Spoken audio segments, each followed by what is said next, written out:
నాణ్యమైన నెయ్యి, శనగపిండి, యాలకులు ఉపయోగించి మరింత రుచికరంగా లడ్డూల నమూనాలను తయారు చేసి నాణ్యతను పరిశీలించాలని టీటీడీ ఈవో పోర్టు కార్మికులను ఆదేశించారు. తిరుమలలోని గోకులం విశ్రాంతి గృహంలో లడ్డూ తయారీపై జేఈఓ, సీవీఎస్ఓతో కలిసి సమీక్షా సమావేశం నిర్వహించారు.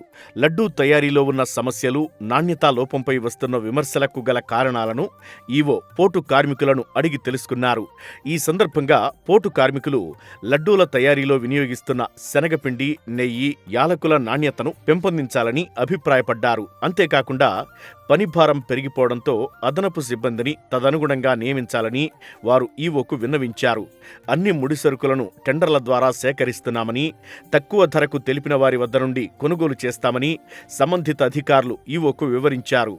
అధికారులు పోర్టు కార్మికుల సలహాలు, సూచనలు విన్న తరువాత ఈవో మాట్లాడుతూ అత్యంత నాణ్యమైన నెయ్యి, ఇతర పదార్థాలను ఉపయోగించి రుచికరమైన లడ్డూల నమూనాలను తయారు చేసి రుచి, నాణ్యతను పరిశీలించాలని కోరారు.